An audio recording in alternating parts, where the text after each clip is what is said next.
নবীর অভিভাবক খাদিজাতুল কুবরা আবু তালেবের কাছে প্রস্তাব দেয়, আপনার এতিম ভাতিজাকে আমি স্বামী হিসাবে গ্রহণ করতে চাই। আবু তালেব বলে, মা এই কামটা তুমি করতে পারবে না, কারণ মক্কার সবচাইতে সম্ভ্রান্ত এবং ধনী মহিলা আমার এতিম ভাস্তাকে বিয়ে কইরা তুমি তোমার সম্মানের ক্ষতি করো না, এই কামটা তুমি করো না, কারণ তুমি হলো সম্ভ্রান্ত মক্কার সবচাইতে ধনবতী রমণী। হ্যাঁ, তুমি আমার ভাতিজা এতিমকে বিয়ে করে তোমার সম্মান হানি করবা। খাদিজা বলতেছে, চাচা আপনি রাজি হন, আমি রাজি হয়ে বসে আছি। জোরে কোন সুবহানাল্লাহ। বিয়ে হয়ে গেছে, বিয়ে হয়ে গেছে, গোটা মক্কার মধ্যে শোরগোল পড়ে গেছে। হাই রে খাদিজা রাখালের প্রেমত পড়ে বিয়ে করলো রে। রাখালের প্রেম, জোরে কোন কার প্রেম? রাখালের প্রেমত পড়ছে, এর একটা কাম হলো। আবু জেহেল, উতবা, সাহেব, আবু সুফিয়ান কয়, আমাদের মতো নেতারা থাকতে এই রাখাল। দুই একজন নেতা বলতেছে আবু তালেব মনে হয় করণী করছে। নাউজুবিল্লাহ। করণী বোঝেন? করণী জাদু করছে। বাস্তারে রাখালের চাকরি দিয়ে সম্পদ খাওয়ার জন্য এই অকাম করছে। আবু তালেব যখনই যায় তখন সবাই বলে, কি করছো গো, কি তাবিজ করছো যে দুনিয়ার সবচাইতে ধনবতী রমণীকে তোমার ভাস্তার বউ বানাইলা, আর তো তোমাকে কোনো টেনশন নাই। আসলে কি আবু তালেব করণী করছে? জোরে কোন করছে? কিন্তু মক্কার ওই তেলতেলা নেতারা যখন এরকম অন্যায়ভাবে তাকে দোষ দেয়, একদিন খাদিজার কাছে এসে বললেন, মা বিয়ে করলে তুমি আর গাল খাই আমি, আমি তো নিষেধ করছিলাম যে আমার এতিম ভাতিজারে বিয়ে করো না। মক্কার সবচাইতে ধনী সম্ভ্রান্ত তুমি, আমার এতিম ভাস্তারে বিয়ে করার পরে তুমি তো মজাই মারতেছ, কিন্তু মাঝখানে গাল খাচ্ছি আমি। খাদিজাতুল কুবরা মহিলা, কি হয়েছে? আপনারা কি ওটা বসা করতেছেন নাকি?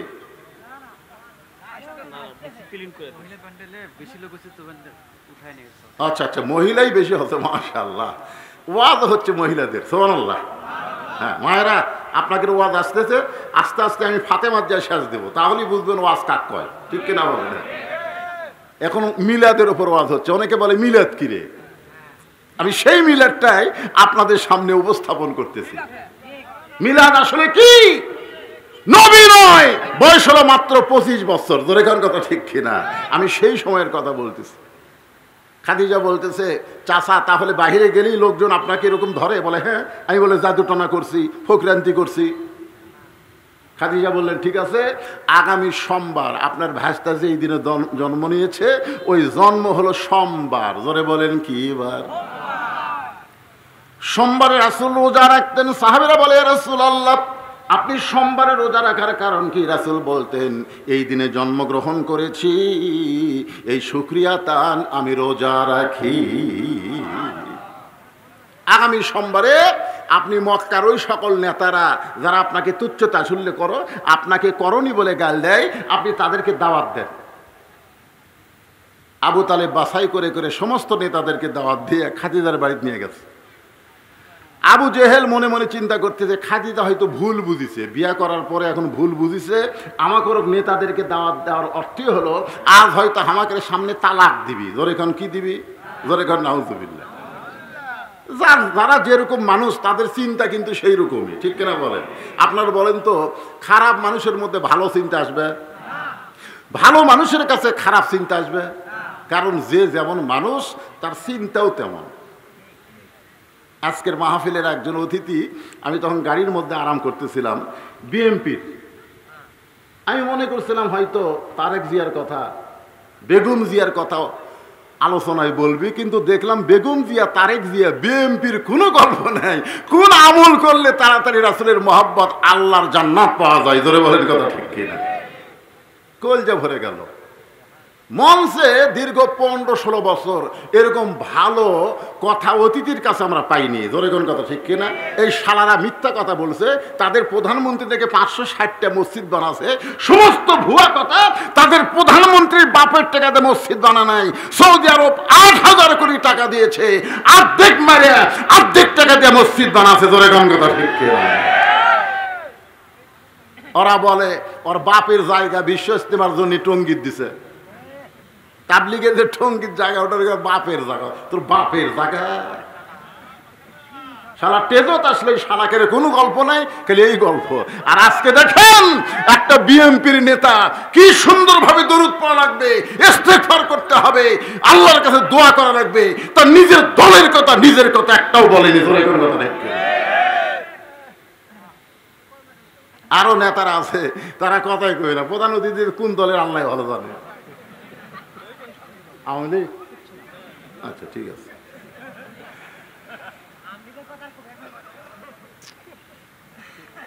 কি রে পিছনে তারা বসে আছে বাদান, আমার কথা কি ঠিক মতো শোনা যায়?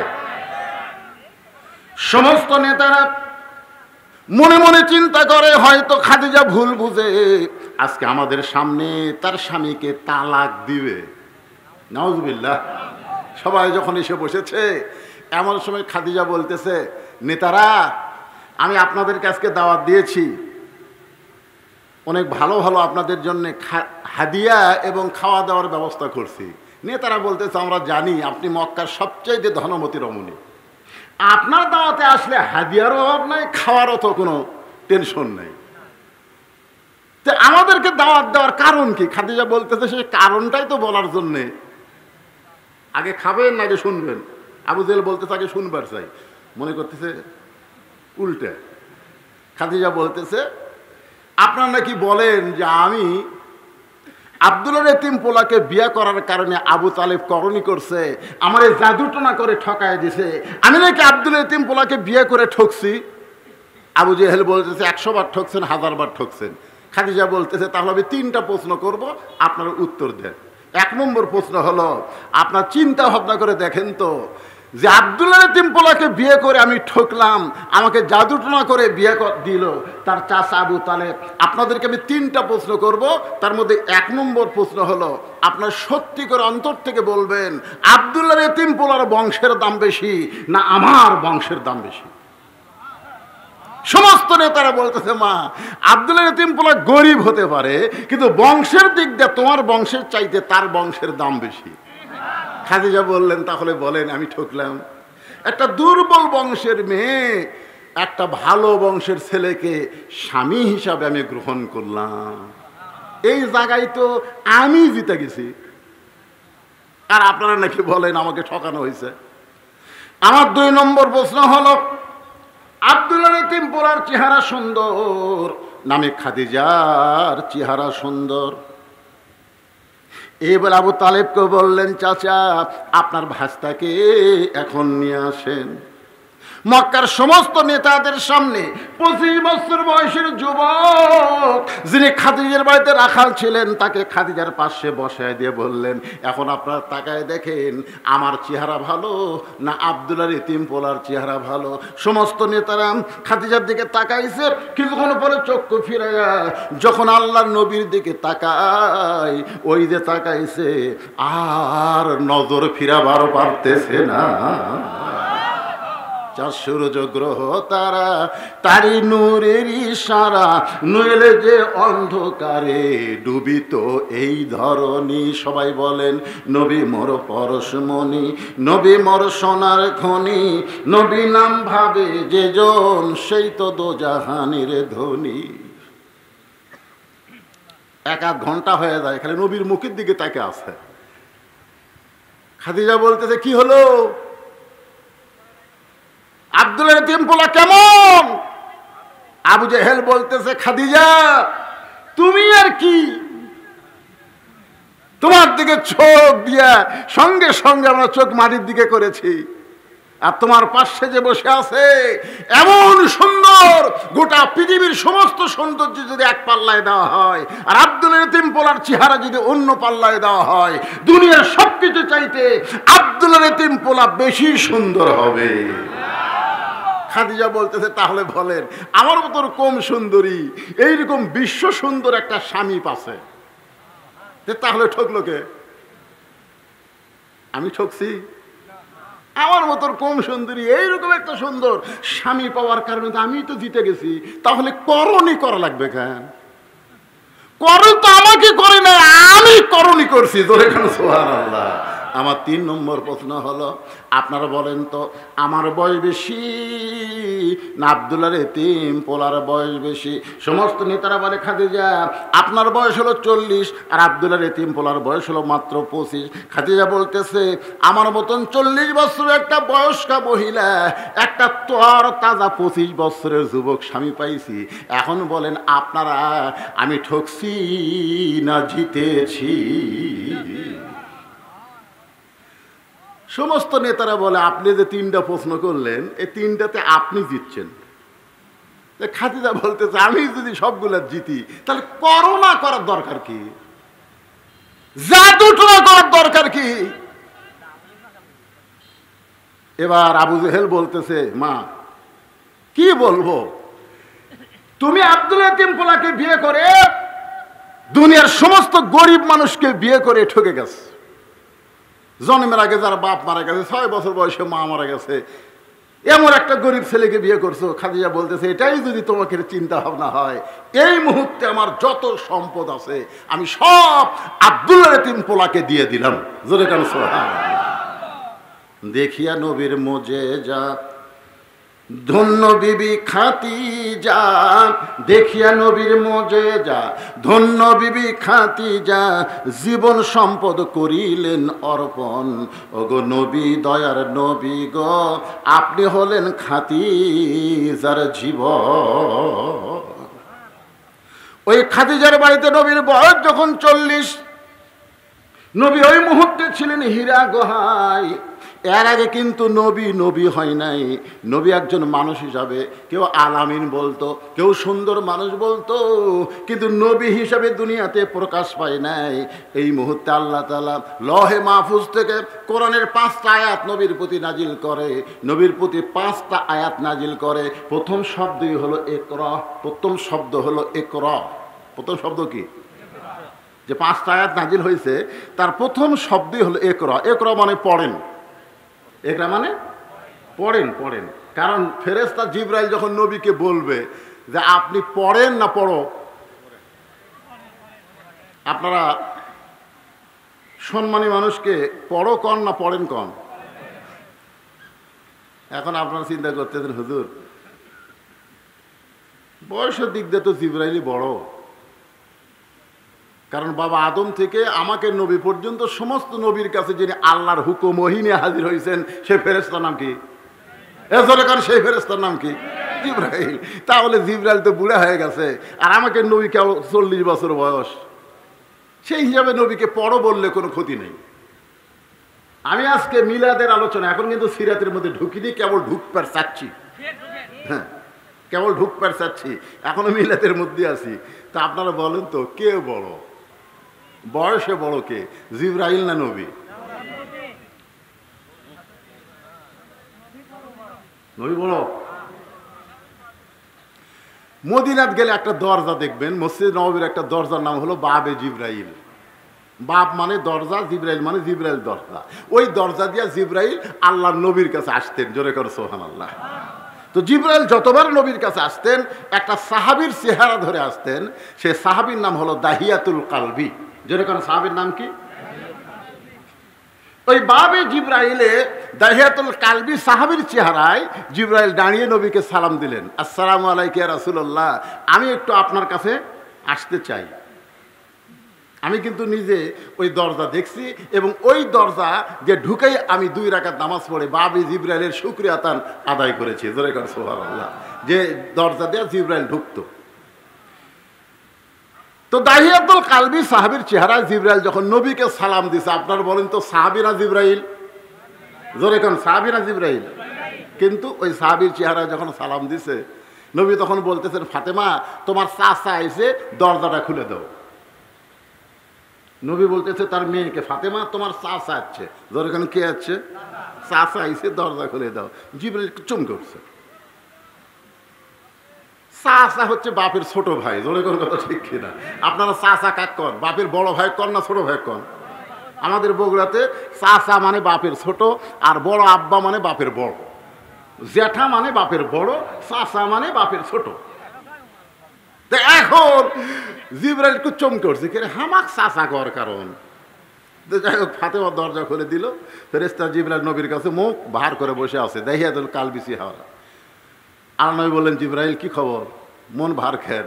বলে, হুজুর আপনার মেয়েকে দরজা খুলতে চাচা বললেন। আমি চাচা? আল্লাহ রাসূল বললেন, জিবরাইল তোমার বয়স কত? জিবরাইল বলতে, হুজুর আমার বয়স কত আমি জানি না, তবে পূর্ব আকাশে একটা তারকা ওঠে, একবার ওঠার পরে ৭০,০০০ বছর আর তারকা ওঠে না। একবার ওঠার পরে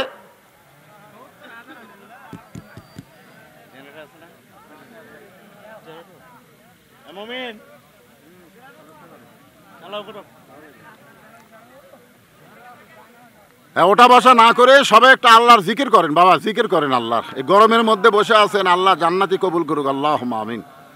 লা ইলাহা ইল্লাল্লাহ, লা ইলাহা ইল্লাল্লাহ।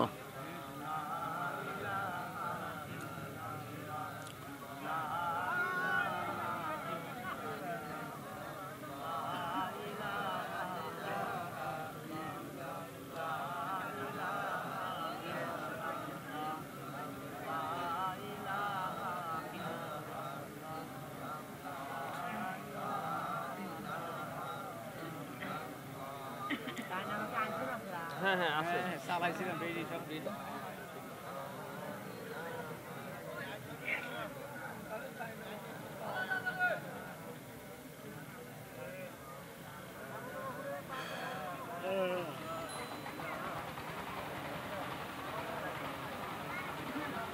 কারেন্ট তো যায়নি মনে হয় সুন্দর থেকে, সেই জন্য অনেক সময় লম্বা টাইম যায়নি। যখন মানুষ তখন গেলে তারে, তখন গেলি তো সমস্যা।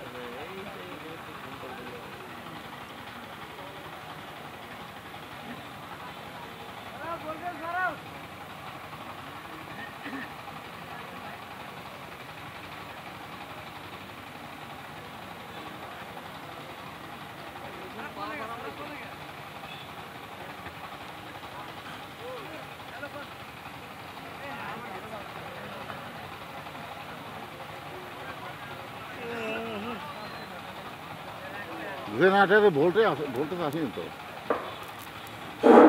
লা ইলাহা ইল্লাল্লাহ, লা ইলাহা ইল্লাল্লাহ, লা ইলাহা ইল্লাল্লাহ, লা ইলাহা ইল্লাল্লাহ, লা ইলাহা ইল্লাল্লাহ, লা ইলাহা, লা ইলাহা ইল্লাল্লাহ মুহাম্মাদুর রাসূলুল্লাহ সাল্লাল্লাহু আলাইহি সাল্লাম। পূর্ব আকাশে একটা তারকা ওঠে, জোরে বলেন কি ওঠে? একবার ওঠার পরে যখন তারকা ডাইবা যায় ৭০,০০০ বছর আর ওই তারকাকে দেখা যায় না। জিবরাইল বলে, হুজুর আমার বয়স কত আমি বলতে পারবো না, তবে ওই তারকাকে আমার হায়াতের জীবনে ৭০ বার দেখেছি।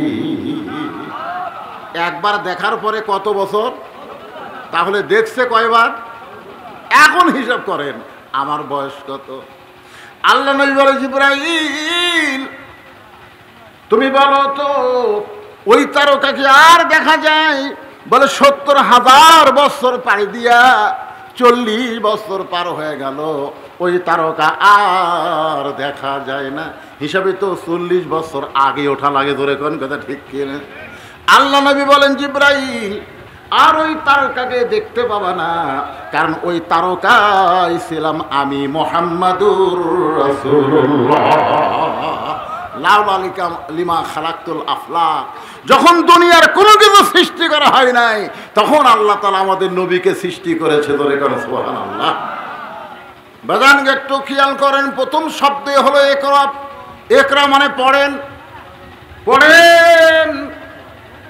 আল্লাহ তাআলা পবিত্র কোরআনের প্রথম শব্দই পড়েন, পড়ো। এইটা কেন বললেন? কারণ পড়তে হবে, না পড়লে চলবে না। ধরে কোন ঠিক কিনা? ফেরেশতা জিবরাইল যখন বলেন পড়েন, আল্লাহ নবী বললেন আমি পড়ব না। ফেরেশতা জিবরাইল বলে হুজুর আপনি পড়েন। আল্লাহ নবী বললেন আমি পড়ব না। সমস্ত তাফসীর কারক বলতেছে আনাবি কারি, নবী পড়তে পারে না, তাহলে পড়বে কেমনে? কিন্তু ইমাম গাজ্জালী রহমতুল্লাহ আলাইহি তিনি ব্যাখ্যা করে বলেছেন, আল্লাহ নবী বলে জিবরাইল তুমি পড়তে বললি আমি পড়ব না, আগে জানতে হবে পড়ার ধরন কি, আগে জানতে হবে পড়ার ধরন কি। ফেরেশতা জিবরাইল বলতেছে ইয়া রাসূলুল্লাহ পড়ার ধরন হলো বিসমি রাব্বিকাল্লাযী খলাক, যে আল্লাহ আপনাকে সৃষ্টি করেছেন সে আল্লাহর নামে পড়েন। আল্লাহ নবী বললেন আমার কোনো আপত্তি নাই, আল্লাহর পড়া আল্লাহর শিক্ষা যেই পড়ার মধ্যে আছে আমি সেই পড়াটাই নবী শিখতে চাই।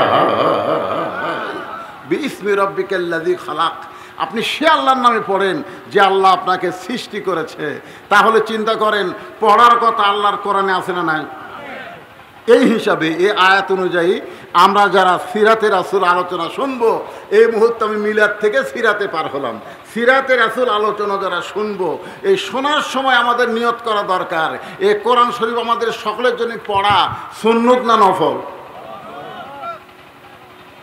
আমি কইলাম সুন্নত না নফল, আর আপনারা এখন ফরজ, তার মানে আমার চাইতে আপনারা ভালো জানেন। জোরে কন, এ কোরআন শরীফ শিক্ষা করে সুন্নত না নফল? কেমন ফরজ? ফরজ আবার দুই রকম, 5 ওয়াক্ত নামাজ ফরজ, জানাজার নামাজও ফরজ। 5 ওয়াক্ত নামাজ ফরজ, জানাজার নামাজ ফরজ। জানাজার নামাজ হলো ফরজে কিফায়া, আর 5 ওয়াক্ত নামাজ পড়া হলো ফরজে আইন। তাহলে কোরআন শিক্ষা করা এটা জানাজার নামাজের মতন না 5 ওয়াক্ত নামাজের মতন? 5 ওয়াক্ত নামাজ পড়া যেমন ফরজ, রমজান মাসে 30 দিন রোজা রাখা যেমন ফরজ, ধনীদের হজ করা যেমন ফরজ, ধনীদের যাকাত দেওয়া যেমন ফরজ, আল্লাহর কোরআন শিক্ষা করা তেমনই প্রত্যেকটা মুসলমান নর নারীর উপরে ফরজ। তাহলে সিরাতে রাসূল শুনতে গেলে আল্লাহর কোরআন শিখতে হবে, এ ওয়াদা কি আপনারা করতে পারেন? আপনাদের মধ্যে এমন কোনো নেতা নাই যে কারেন্ট যাকে ফোন করে অন্তত 1 ঘন্টা কারেন্ট থুবি, এ ভটভটিত শব্দ খুব।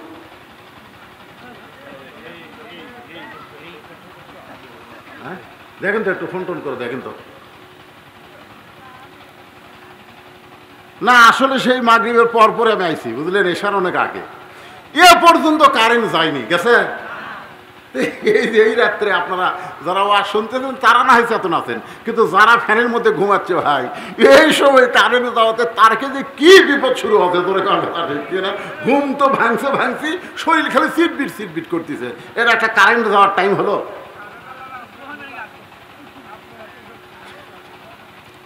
তো আসেন যে কথা বলতেছি, আল্লাহর কোরআন সিরাত মানে কি? এই নবীর সিরাত কি? রাসূল যখন দুনিয়া থেকে বিদায় নিলেন, কতিপয় সাহাবী মা আয়েশার কাছে গিয়ে বললেন, মা আমরা নবী সম্পর্কে আপনার কাছে জানতে চাই।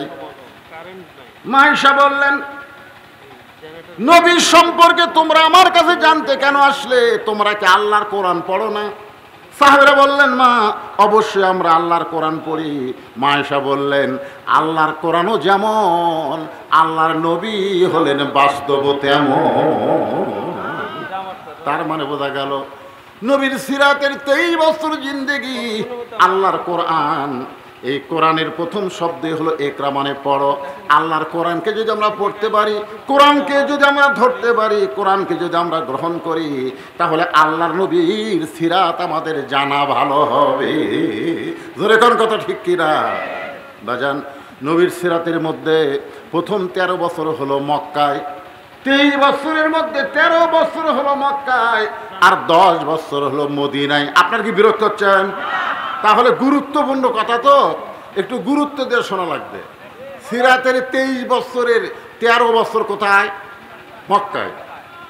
13 বছর হলো মক্কায়, আর 10 বছর হলো মদিনায়।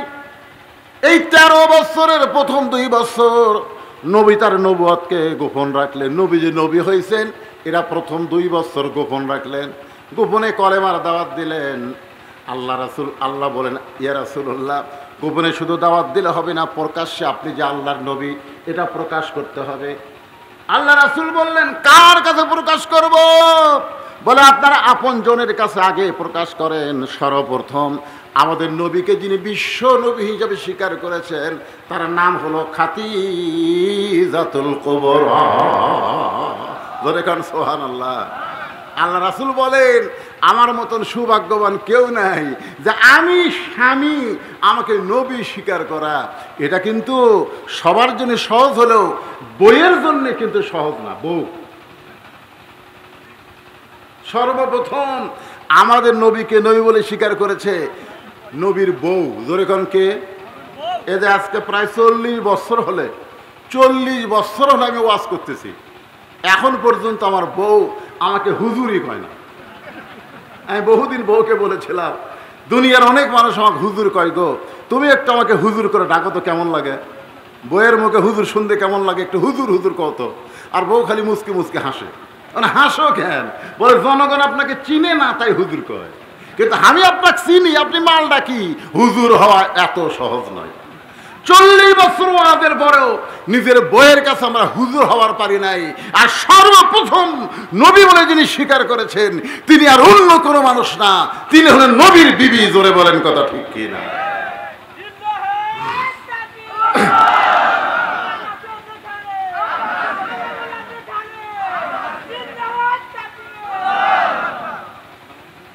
আল্লাহর বান্দারা খেয়াল করেন, তার মানে নবী ভিতরেও যেমন বাহিরেও তেমন। আল্লাহ এই কারণেই বললেন লাকাদ কানা লাকুম ফি রাসূলিল্লাহি উসওয়াতুন হাসানা। যদি তোমরা সফলতা অর্জন করতে চাও তাহলে দুনিয়ার পানসে নেতার আদর্শকে তোমরা বাদ দিয়া মুহাম্মদ রাসূলকে তোমাদের আদর্শ হিসাবে গ্রহণ করে না। সুবহানাল্লাহ বললেন না?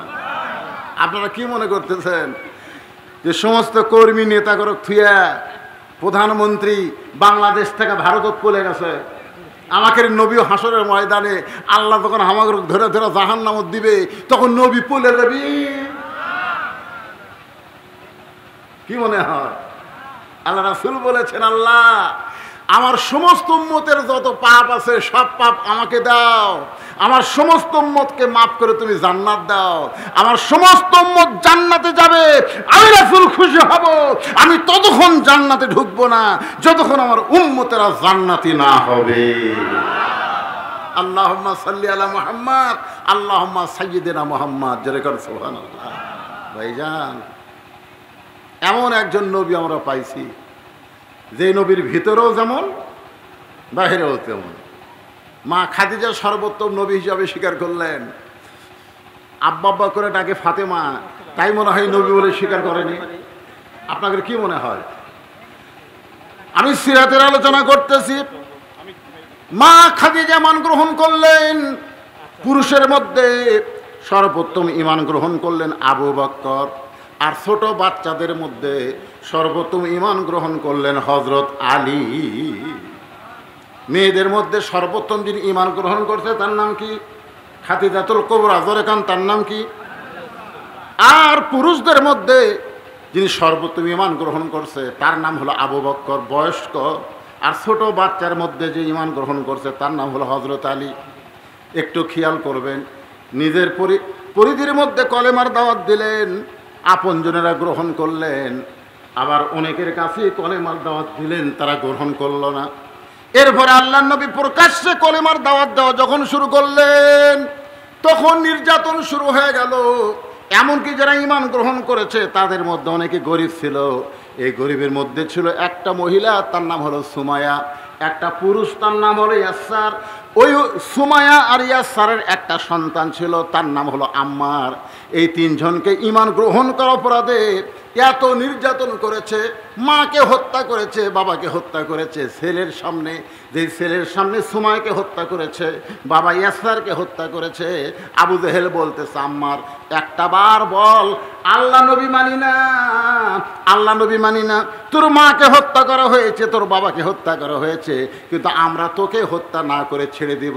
আম্মার চিৎকার করে বলে রে নবীর সোনার চেহারা কেউ যখন দেখে নবীর কলেমা গ্রহণ করে তার পক্ষে জীবন দেওয়া সহজ হবে, কিন্তু ঈমান ত্যাগ করা বড় কঠিন হবে। 13 বছরে কলেমার দাওয়াত দিতে দিতে মাত্র 300 320 জন। কয় জন? 320 জন 13 বছরে। তার মধ্যে 17 জনকে কাফেররা পিটাই মারিছে। তার 13 বছর আবাদ করা ফসল কি? 320 জন, 17 জনকে হত্যা করছে। আর থাকলো কয়জন? 303 জন। এই 303 জন নিয়ে 13 বছরের জীবন শেষ। আল্লাহ হুকুম করলেন, হুজুর আর মক্কা থাকা যাবে না, আপনি মদিনাত হিজরত করেন। মদিনাত কি করেন? হিজরত করেন। আল্লাহ রাসূল মদিনায় হিজরত করলেন। হিজরতের পরে কয় বছর? জোরে বলেন, কয় বছর? 10 বছর। তাহলে 13 বছরে মুসলমান হল 320 জন, আর 10 বছরে মদিনায় কি করলেন আল্লাহ নবী? একটু শুরুটা শোনেন। প্রথম আল্লাহ নবী মদিনায় এসে সর্বপ্রথম একটা ঘর বানালেন, যে ঘরের নাম হলো মসজিদে কুবা। সর্বপ্রথম মদিনায় যে মসজিদটা তৈরি করছেন আল্লাহ নবী, সে মসজিদের নাম হলো মসজিদে কুবা। যেই মসজিদের মধ্যে 2 রাকাত নামাজ পড়লে আল্লাহ খুশি হয়ে একটা ওমরা হজের সওয়াব দিয়ে দেয়। আল্লাহ তাআলা নবীকে 5 ওয়াক্ত নামাজ দিলেন। সে 5 ওয়াক্ত নামাজ তো পাইছেন নবী মক্কায়, নবুয়তের 10ম বৎসরে মেরাজের রাতে। কিন্তু নবী তো মক্কাত নামাজ পাইছে, কিন্তু নামাজ তো কায়েম করতে পারেন নাই। নামাজ খালি পড়লে হবে না, নামাজ কায়েম করা লাগবে। নামাজটা কায়েম করলেন নবী মদিনায়। জোরে কান সুবহানাল্লাহ। আমাদের বাংলাদেশে কিন্তু নামাজ কায়েম নাই। আপনাদের মসজিদ আছে না নাই? এ জোরে কান আছে না নাই? তো মসজিদে কায়েম যদি থাকতো তাহলে কিন্তু সমস্ত মুসলমানকে নামাজ পড়া লাগতো। জোরে কান কথা ঠিক কিনা? আর কায়েম নাই, যার মনে চাই পড়ে, না চাই না পড়ে। হ্যাঁ, আরে যাচ্ছে। আচ্ছা, দাও দাও দাও, তাহলে ভটভটিটা বন্ধ হয়। এবারে এরা আসার পর থেকে ওয়াজ করে শান্তি পাওয়া যাচ্ছে না। একটু জিকির করে লা ইলাহা ইল্লাল্লাহ, লা ইলাহা ইল্লাল্লাহ, লা ইল্লাল্লাহ, লা ইলাহা ইল্লাল্লাহ, লা ইলাহা, লা ইলাহা ইল্লাল্লাহু মুহাম্মাদুর রাসূলুল্লাহ সাল্লাল্লাহু আলাইহি ওয়াসাল্লাম। ভাইজান, সময়ের দিকে খেয়াল করে, বিশাল লম্বা নবীর 23 বছরের জিন্দেগি, প্রত্যেকটা পরতে পরতে ওয়াজ আছে। জোরে করা আছে না নাই? কিন্তু আমি মক্কার 13 বছর জিন্দেগিকে শর্টকাট করে চলে আসলাম মদিনায়।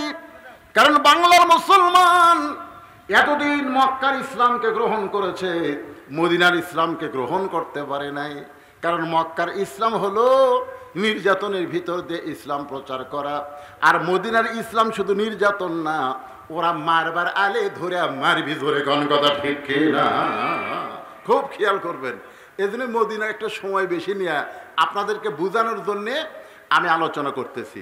প্রথম এসে আল্লাহ রাসূল একটা ঘর বানালেন, মসজিদ। আবার কথা কি হয় শোনো। সর্বপ্রথম যে একটা ঘর বানালেন তার নাম দিলেন কুবা মসজিদ। কি মসজিদ? এই যে কয়েকদিন আগে গেছিলাম আমি, ওই মসজিদে 2 রাকাত নামাজ পড়লাম। পড়লেই একটা ওমরা হজের সওয়াব আল্লাহ দান করে। ওই মসজিদের জায়গা ছিল 2 এতিম সন্তানের। আল্লাহ রাসূল বললেন, এই জায়গাটা আমার খুব পছন্দ, এই জায়গাটা কার? তো মদিনার লোকেরা বলল, হুজুর এই জায়গাটা আপনি পছন্দ করলেন, কত জায়গা আছে। না, এই জায়গা আমার পছন্দ। বাড়ি নির্মাণ করতে চান, আপনি কি এই জায়গা কেন নিবার চাচ্ছেন? আল্লাহ নবী বললেন, বাজান এই জায়গার মধ্যে একটা ঘর তৈরি করব, আমরা কষ্ট করে তৈরি করব, কিন্তু আমরা ঘরের মালিক হব না, ঘরের মালিক হবেন আমাদের আল্লাহ। এই জায়গাতে একটা ঘর বানানো হবে, আমরা কষ্ট করে ঘর তৈরি করব, আর ঘরের মালিককে এতিম বাচ্চা বলতেছে, তাহলে আমাদের বিনিময় পাই গেছি। আল্লাহ নবী বলে, কি বিনিময়? বলে, আমরা এই জায়গার বিনিময়ে জান্নাত চাই। রাসূল বললেন, সত্যি তাই?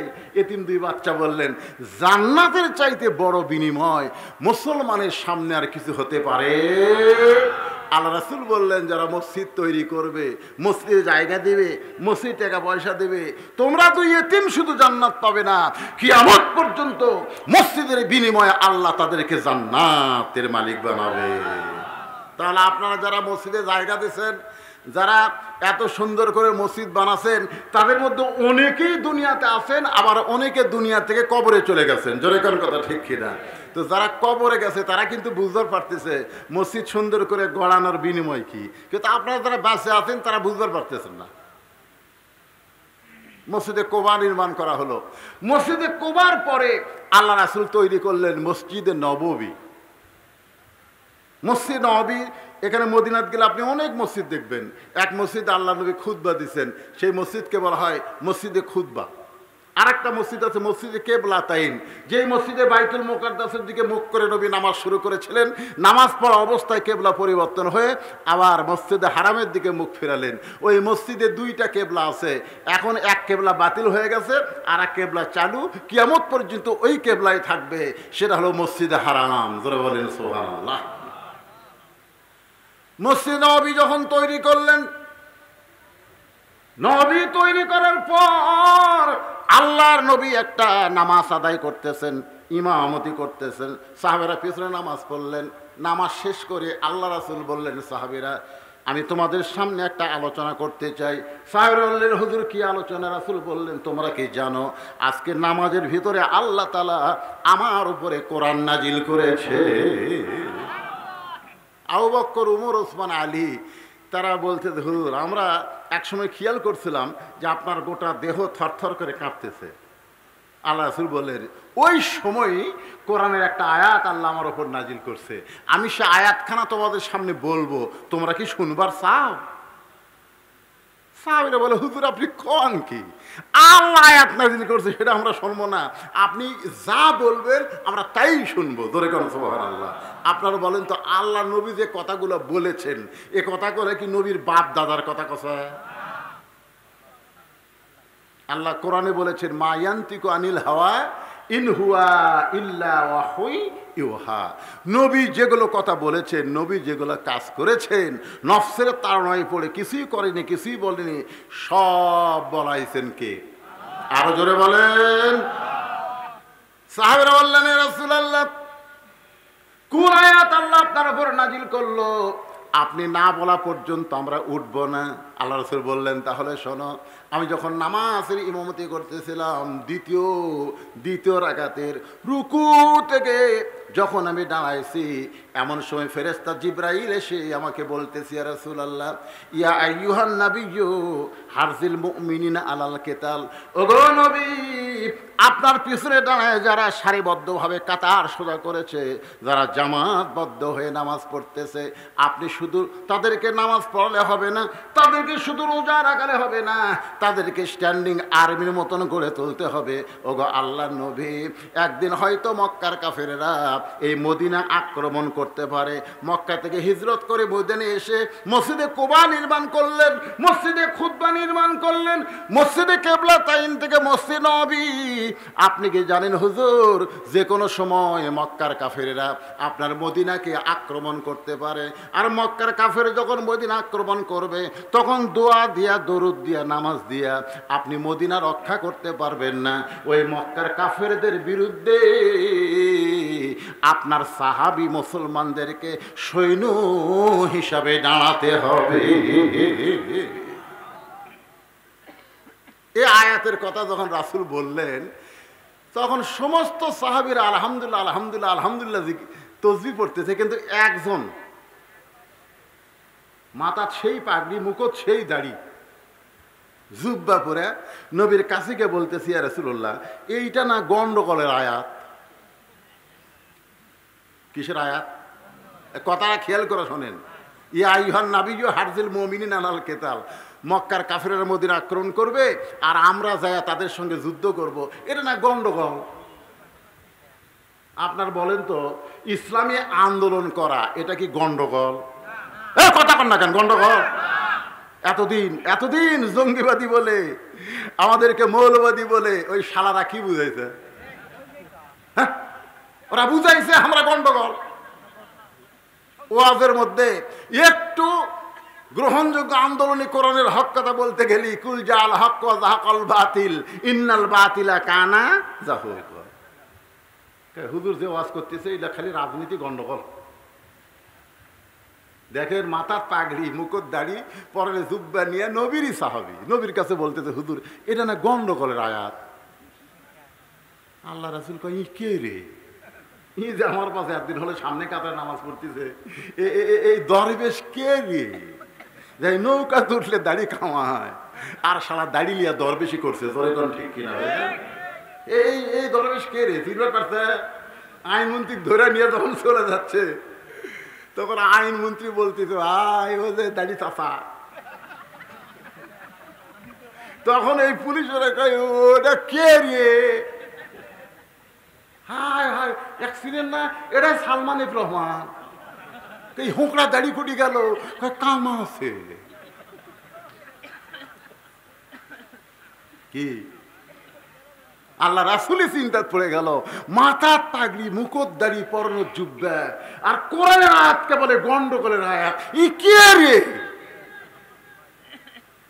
কিয়ামত পর্যন্ত যারা হকের বিরুদ্ধে চারণ করবে, ইসলামী আন্দোলনকে গন্ডগোল বলবে, কোরআনের আইন চাওয়াকে রাজনীতি বলবে, এরা কে রে?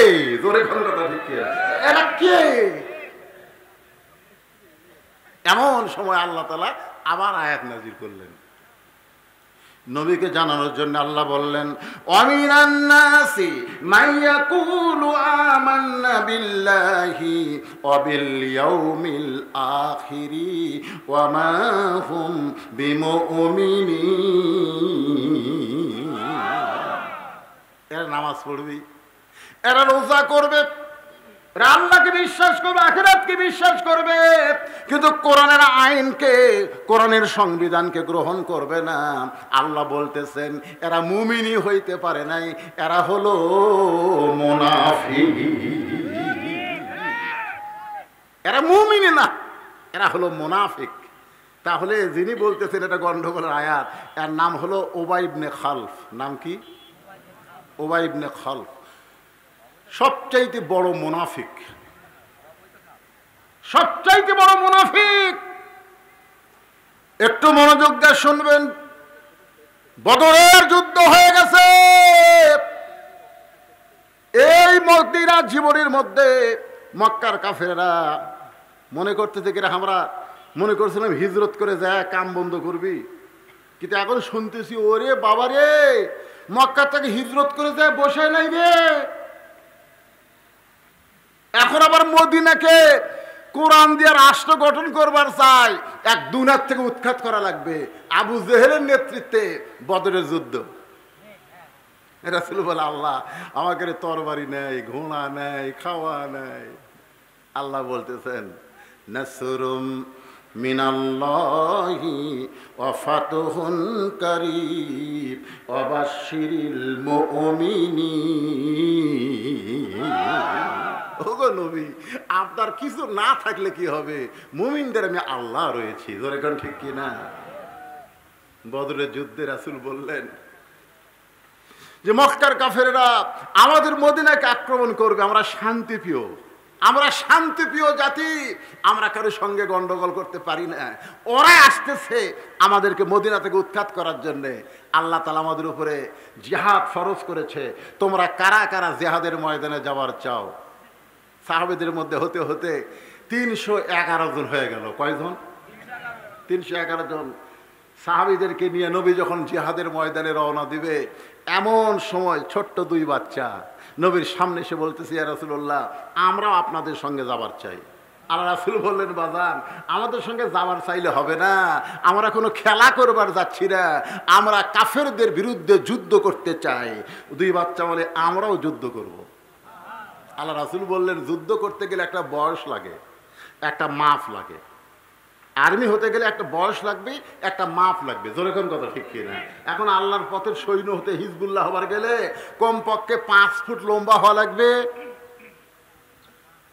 তো বলে হুজুর তাহলে আপনি আমাকে মাপ দেন। আল্লাহ রাসূল কয় 2 পুষকে কি কয় রে, 5 ফুট বুঝি না। তো বেলালকে বলে বেলাল মাপের কাঠিটা নিয়ে আসো তো। হযরত বেলাল যখন মাপের লাঠি ধরছে বলে আসো। তো বড় ভাই মোয়াস এসে লাঠির কাছে পায়ের বুড়ো আঙ্গুলে ভর দিয়ে খাড়া হচ্ছে। বুড়ে আঙ্গুলে ভর দিয়া আঙ্গুলের ভর দিছে, দিয়া খাড়া হয়ে মাথা পর্যন্ত লাঠি মাথা পর্যন্ত মাথা ঠেকাইছে। রাসূল বলতে খালি মাথা ঠেকালে হবে না, আঙ্গুলে ভরটা দাঁড়াইছে কেন? মাআজ বলতে হুজুর ওরা ফানা লাকা যিকরাক, জোরে কোন সুবহানাল্লাহ। আপনাকে আল্লাহ অনেক উপরে রাখছেন, আপনি উপর দিকে তাকাবেন, নিচের দিকে তাকান কেন? আপনি মাথাটা দেখেন তো ঠিক আছে কিনা, মাপ ঠিক আছে কিনা, তাহলে আমি কি করতেছি ওটা দেখার দরকার আছে? রাসূল কয় আল্লাহ, ইহারা তোমার ইসলামকে কেমন ভাবে বুঝলো? জিহাদের ময়দানে গেলে জীবন যাবে, এরপরে পায়ে বুড়ো আঙ্গুলে ভর দিয়ে যারা দাঁড়ায়, আমি নবী আর এদেরকে নিয়ে কোনো টেনশন নাই। দরকার সুবহানাল্লাহ।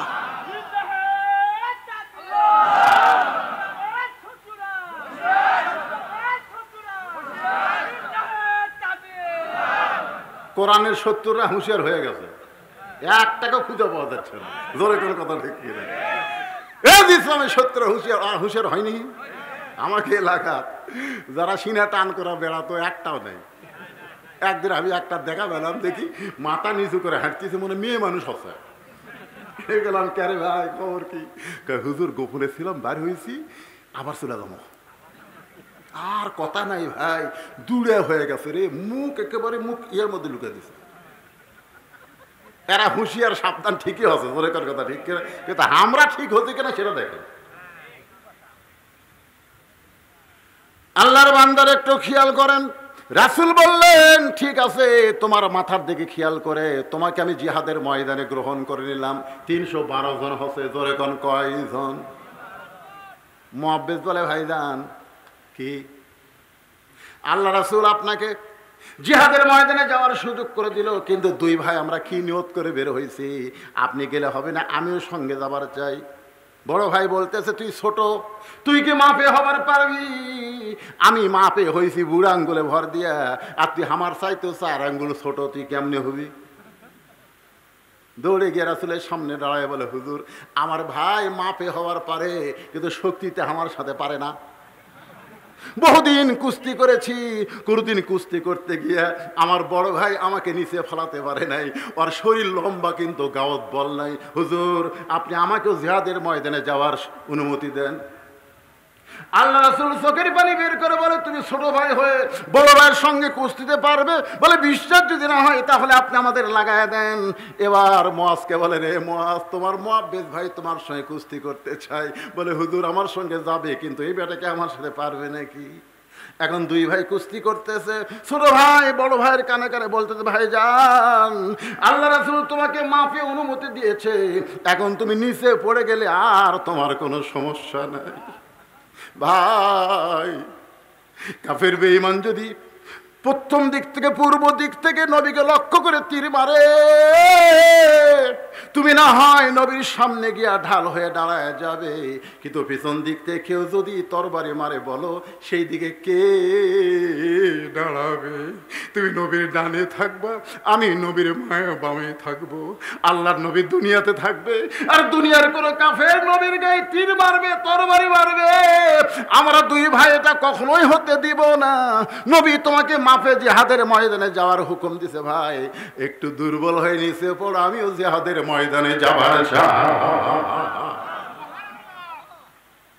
বড় ভাই দুর্বল হয়ে যখন পড়ে গেছে, এমন সময় আল্লাহ রাসূল বললেন ওঠো, তোমাকেও জিহাদের ময়দানে যাওয়ার হুকুম দেওয়া হলো। 313 জন সাহাবী নিয়ে নবী বদরের প্রান্তরে এই যুদ্ধে আল্লাহ মুসলমানের বিজয় দিল।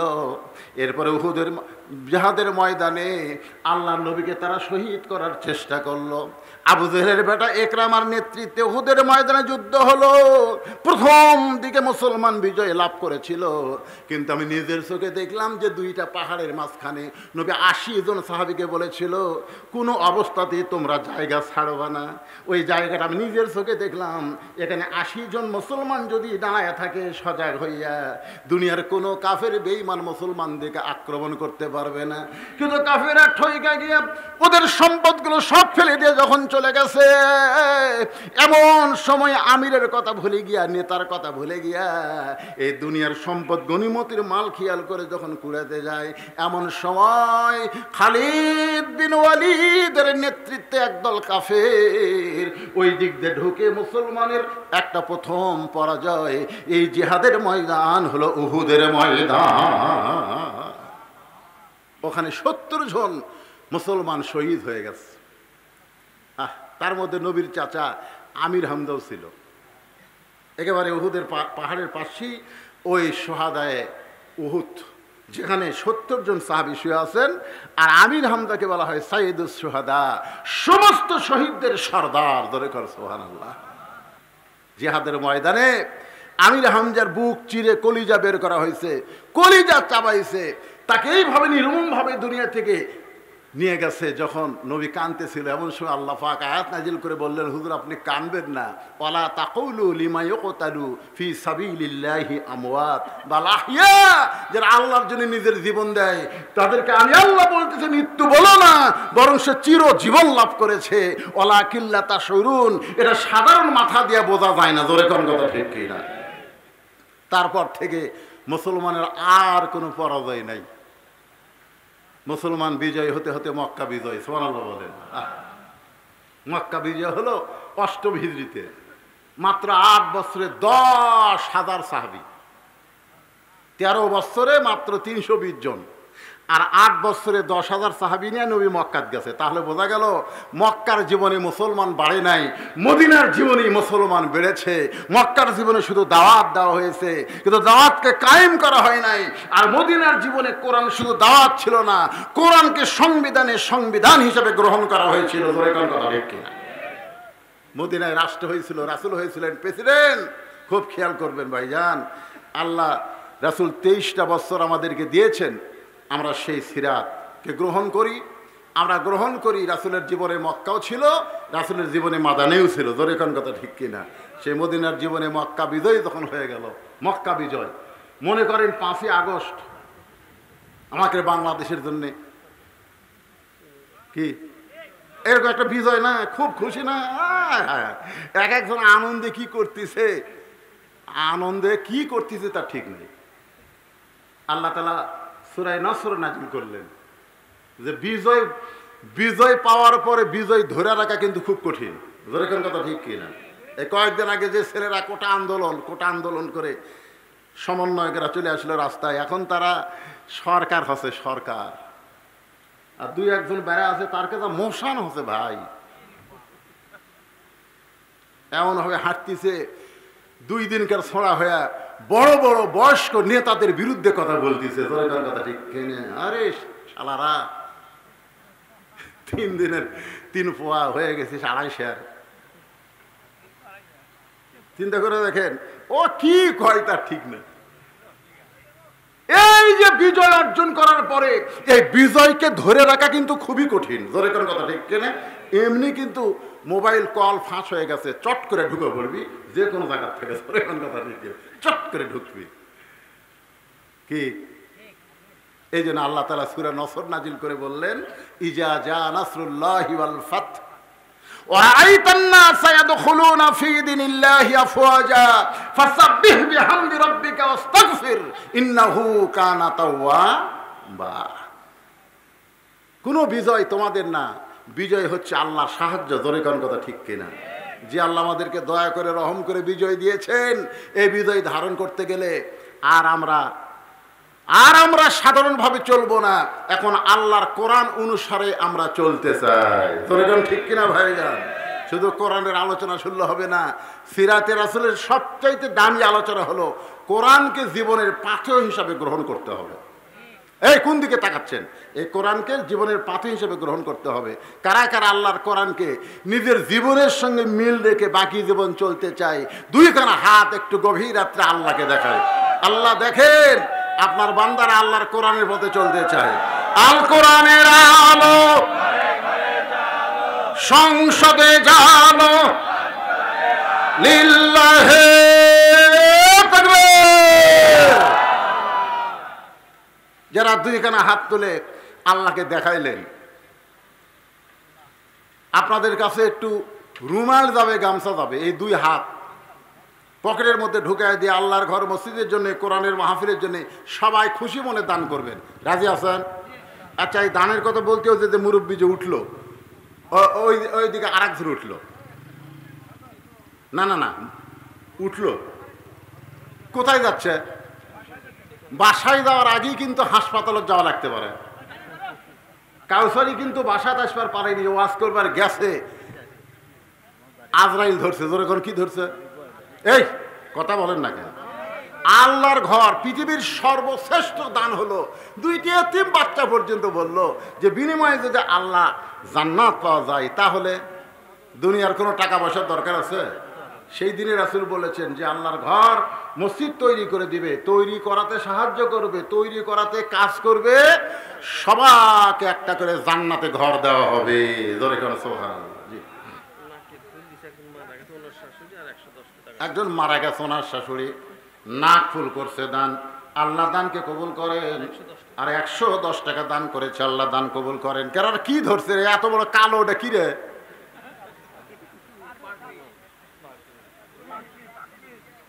এই ব্যাগ নাই, ব্যাগ ট্যাগ নাই, আর একজনের দিক থেকে ওঠেন তো, ওটা ডবল করে নাও বাদাল, ওইরকম একটা ধরার সাইজ হলো ওটা।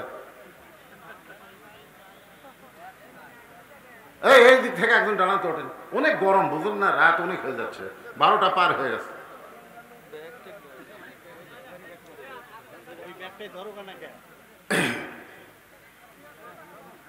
মসজিদের জন্য মাহফিল যদি ফজরের নামাজ কাজা হয়ে যায় তাহলে অবস্থা কি হবে?